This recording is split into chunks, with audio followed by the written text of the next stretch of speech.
Hello everyone and welcome to episode 2 of Scotchtoberfest. Oh wait, we're not doing that anymore. Yeah, sorry about that. Right, okay. Gonna have to think up something else now. Custom built PCs from 2019 that basically act like they're from 2009. Right, yeah, okay, here we go. So, hello everyone and welcome to this video. Now here is another custom built PC that I have made. Now I was hoping to show you this machine earlier, but I guess things got in the way, and well, I've actually had to borrow its power supply from a server. Well, by borrow I mean kind of like take and not give back. Because the Corsair HX620, I think it was, that was in there, was just not liking the Intel Xeon on the X9 SRA Cooler Master motherboard that I've got. Can't even mind the model number of my server, but the Xeon in my server, but I think we have covered it. I think I have shown you it in another video of mine. But anyway, so I had to use the Antec Earthwatch 650 watt power supply for my server, which basically meant I had this machine sat here without any kind of power supply. So what did I do? Bought myself another Antec Earthwatch 650 watt power supply. Why? Well, I'm going to be honest, I really like these power supplies. They seem to be pretty good. Apparently this one is in good working order. The capacitors have been checked, apparently. So we'll see. But the reason I went for another one of these guys is basically because it seems to very nicely straddle that chasm between somewhat retro ATX computing and more modern computing. By that it means it has a 20+4 pin power connector. It has both 4-pin and 8-pin 12-volt connectors, if you need such a thing. It has a number of Molex connectors and a floppy connector or two, I believe. But it also has SATA connectors and PCI Express connectors, both the 6 and 8-pin variety. I was using one of these in my main PC for quite some time, actually, I will be honest. And it managed to power that with the when it had the Ivy Bridge 3300 and 3330 rather, and the AMD Radeon RX 480 plus 2 hard drives, an SSD, and Blu-ray burner and DVD burner, plus countless USB peripherals. Absolutely fine. So these are pretty versatile power supplies. I do quite like them, and I'm not trying to fanboy up to Antec, but well, I did decide that I wanted something a bit newer for my main system when I upgraded it. So I got an EVGA power supply.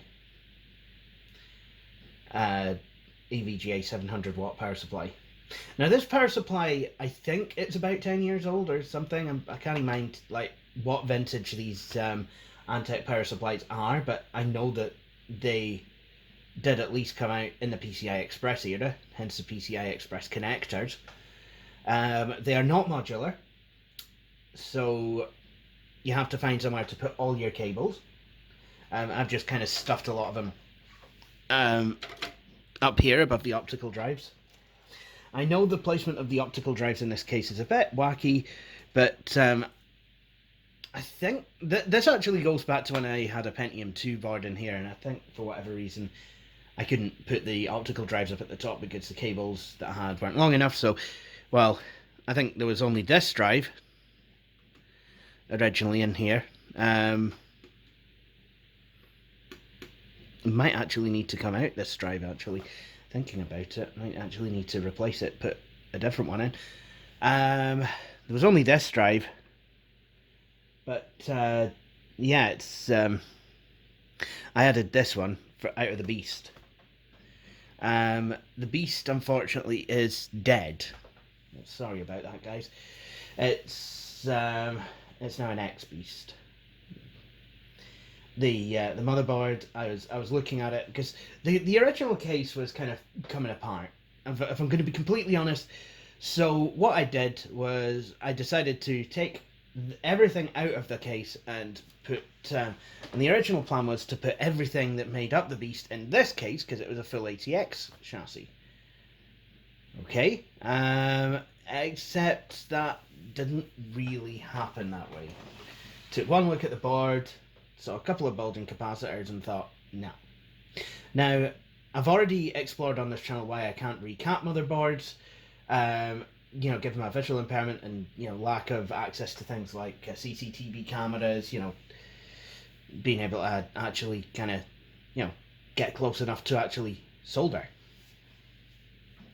However, might have someone who can do that for me, so I might be able to spin the original beast up in a new application. So, you know, I'll keep you all posted on that. So, I had this Gigabyte board, which was in my old MILF server. And it had an Intel... Well, I'd actually upgraded it. I'd actually put... since being in my server, it had an E8400 originally. I put a Q9550 in there.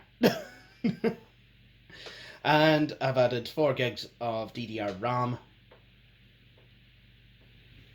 And there we go. So I've totally upgraded this system now. So it's late Core 2 era rather than early Core 2 era. So it's Wolfdale /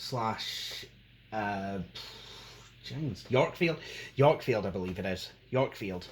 That was the Core 2 quad equivalent of the Wolfdale Core 2 Duo CPUs. G41 chipset. So, I mean, the board isn't as kind of fancy as the board out of the beast, but it's a more reliable and stable one. It's a Gigabyte G41 board. These are pretty solid, which is why I actually got this board originally for use in my server. That's why I got a Gigabyte G41 board, because I knew it was. I knew it would be quite happy just sitting there, like switched on. And I wasn't wrong. You know, this whole setup seems to be absolutely fine. So yeah, that was a thing.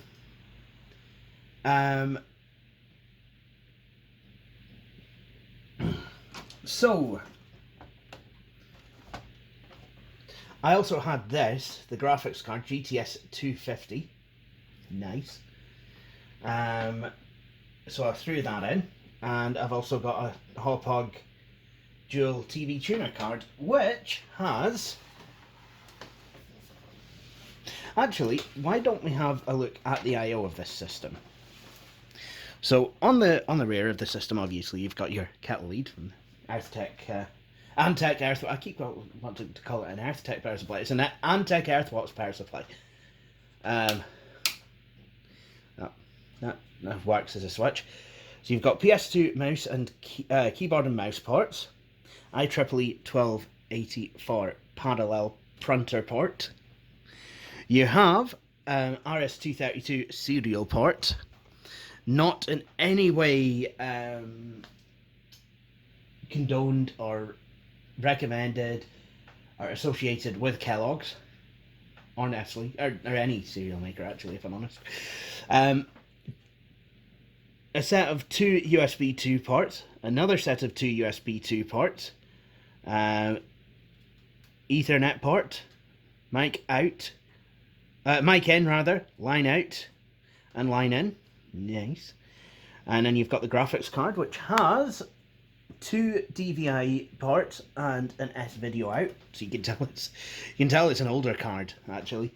Then the TV tuner card, you've got RCA, S-Video in, and you have two RF. Well, you've got RF in and RF out, so I'm guessing yeah, I mean you've got two tuners anyway. And then that's pretty much it for the back. And then on the front we have DVD-ROM, DVD burner, 1.44 meg flippity-floppity drive, two more USB 2 ports, mic and headphone sockets. So yeah, all doing quite nicely.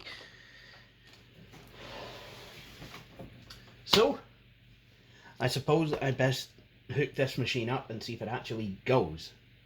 Unfortunately, I did have a slight disagreement with another power supply in the graphics card, so chances are I've probably frazzled something, but I'm hoping not. Let's see, shall we? Well, I would say that was a good sign. The CMOS checksum came up bad, so I don't know if I need to go and change the CMOS battery out. I mean, it probably might be wise to do, you know, just as a matter of course. But yeah, apart from that, it all seems to be working. I mean, there's no sound at the moment because I've not actually plugged any speakers in, and of course there's no network access because I've forgotten to plug that in. Well, rather, I've just not done it so far. There we go. And this is the first time this system's been on the TrendNet KVM. Also, I reset the monitor. Whoops! Reset the monitor defaults because I had issues with color reproduction and that Belkin KVM. Still not managed to get that sold, by the way. Funny that. So let's have a look. Let's see if I can edit that.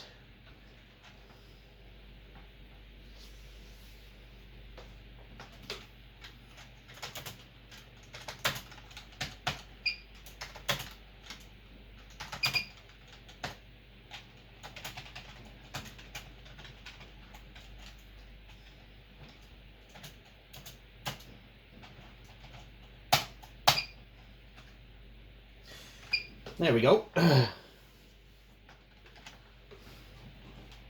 So there we are. We've got Windows back up and running. That's 3 gigs of RAM, addressable. I do plan to install Windows 7 on this machine. Realtek Ethernet controller, Hauppauge TV, nVidia GeForce GTS 250.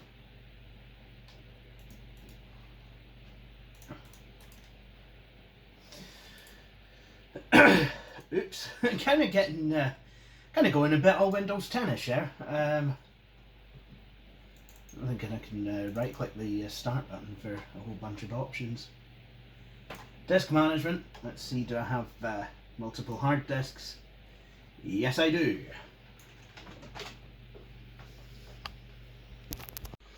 Okay, so I've replaced. No. Okay, let's let's try that again. I've replaced the CMOS battery, so what we're gonna do is going to set up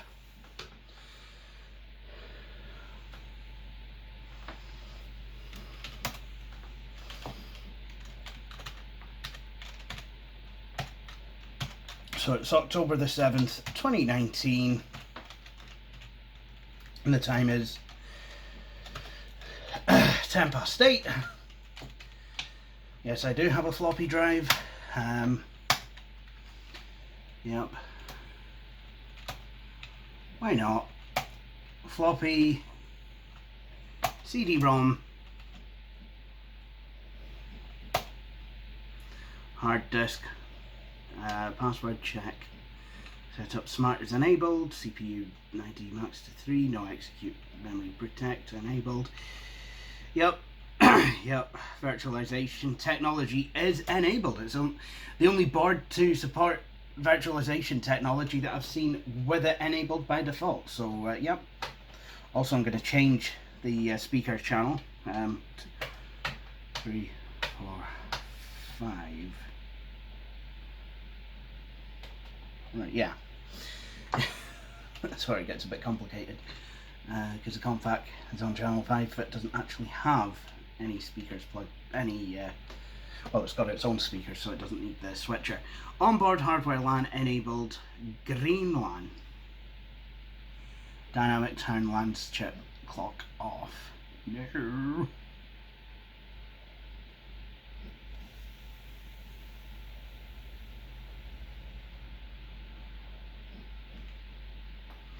Smart LAN.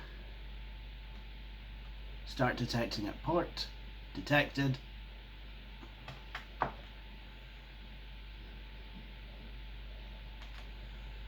How did it know? That is smart LAN, you're not wrong. Disabled, yep.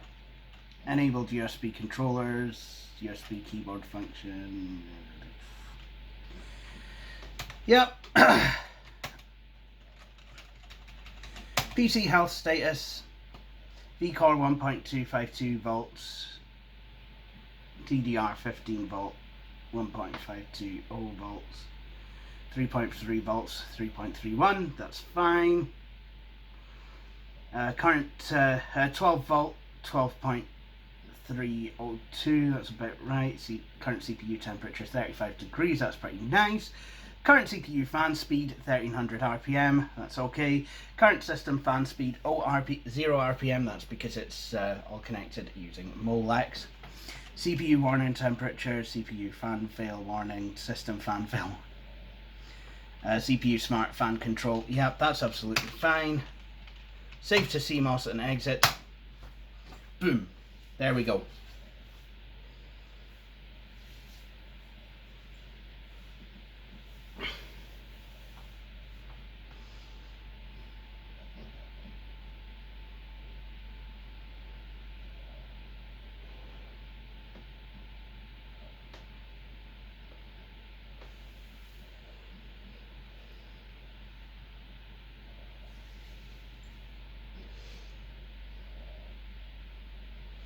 Yeah, I'm pretty certain these hard disks aren't the quickest. And as the graphics card drivers kick in, the fan speed is killed until it needs to be high. Will I get sound? Yes, I will.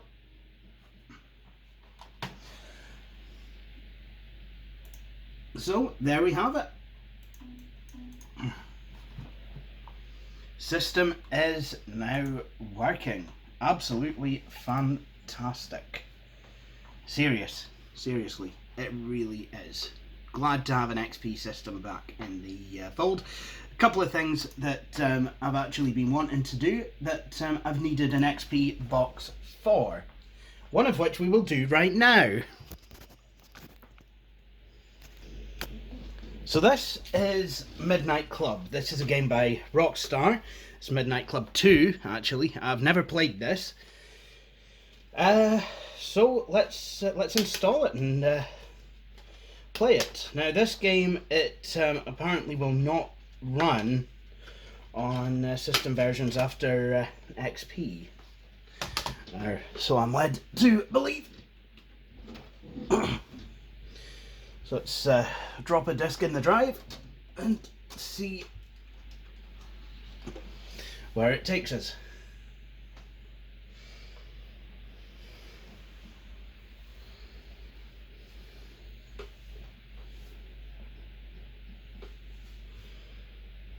There we go.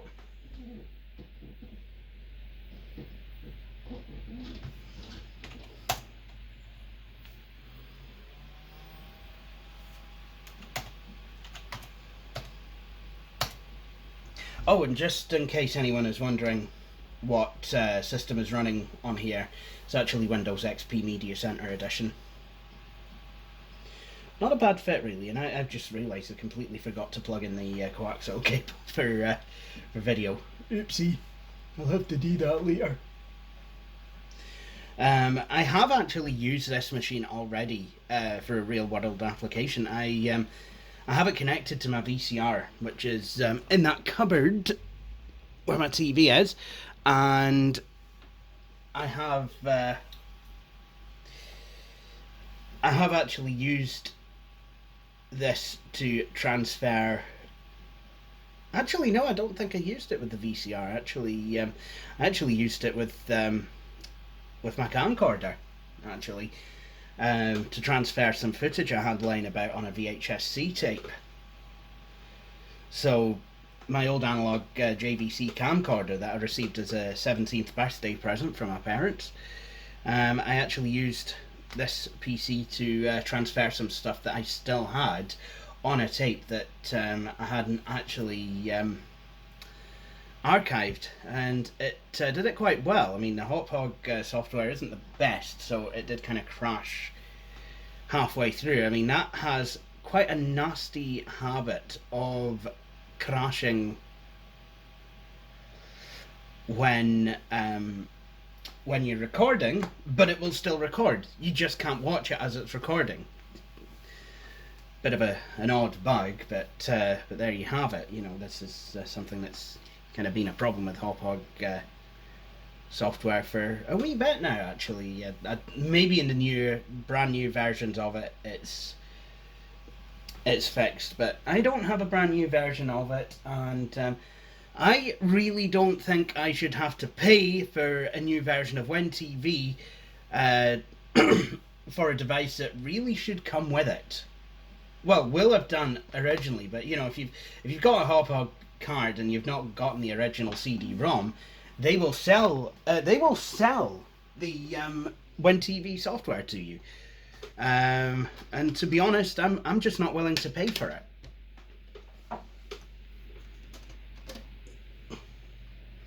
But you know, those, I guess, are the breaks. So, you know, I have managed to find an older version of WinTV 7.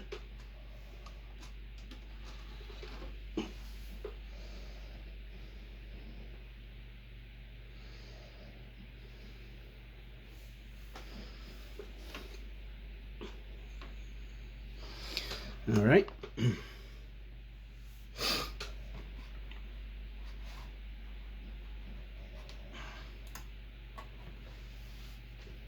All right, away we go.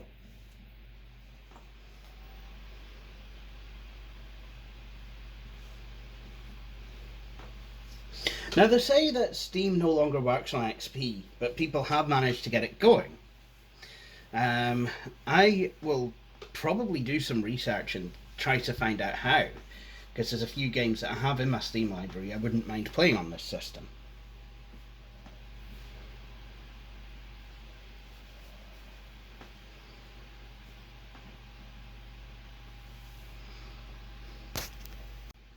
Okay, it's installed. Let's give it a shot.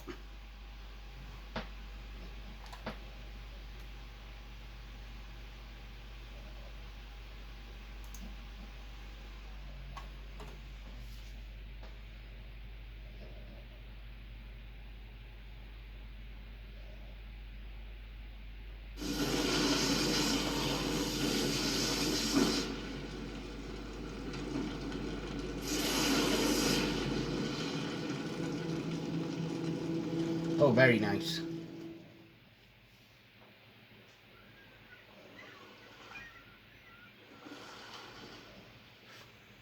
San Diego.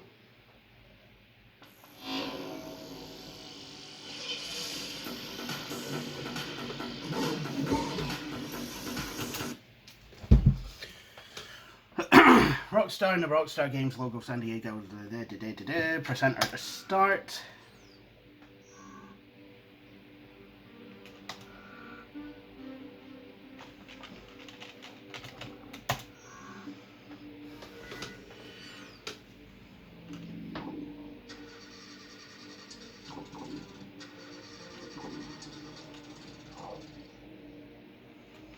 So let's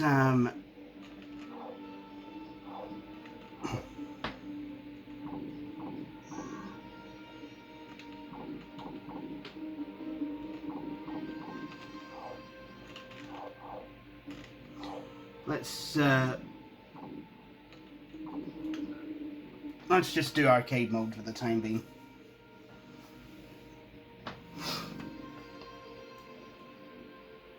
You were the one who always had my heart, you know.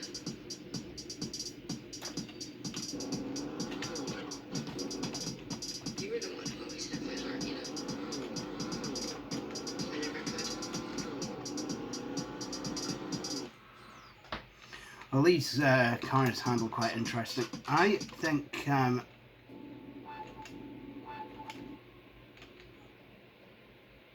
yeah. No music volume.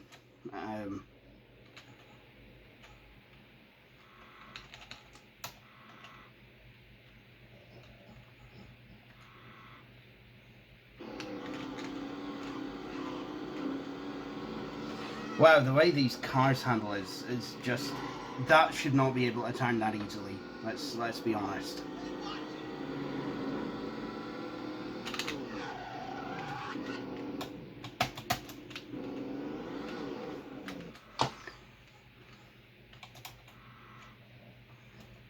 So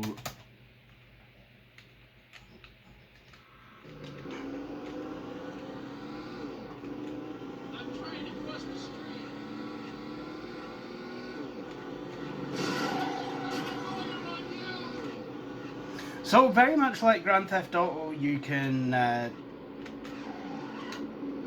knock people down.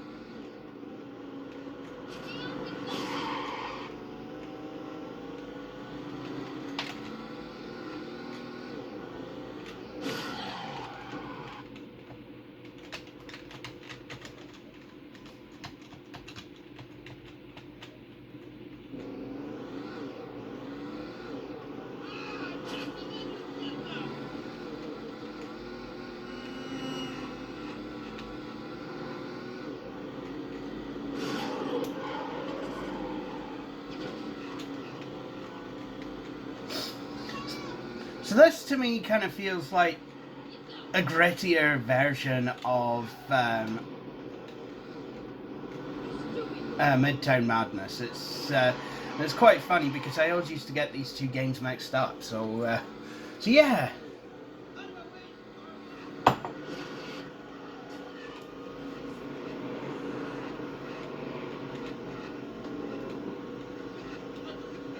I honestly can't believe a car would handle like this. I think cars handling in GTA 3, I think it's more realistic than this. Honestly. I know it's gonna sound sacrilegious, but it can. Just, yeah, I mean, this, I guess that's my opinion. Even though I'm not Paul Schindler.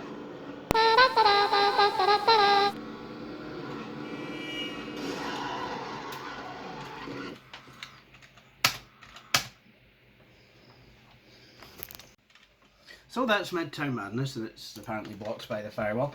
Yeah, it certainly seems to be quite an interesting game. I've also got tried Need for Speed Underground.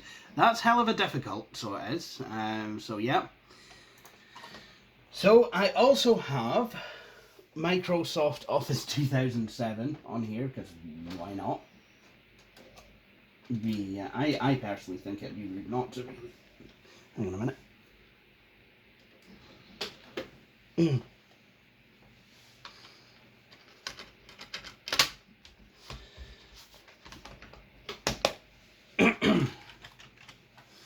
And I even have Microsoft Works 9 with a task launcher that supports launching Office applications as well as Microsoft Works' own. Nice. And when I get around to installing it, it will probably also allow me to launch Encarta from there as well. And the start menu is not propagating what my default browser is, because well done, Windows.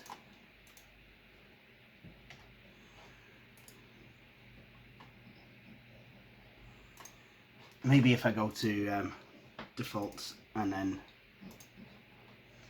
Mozilla Firefox. There we go. That worked.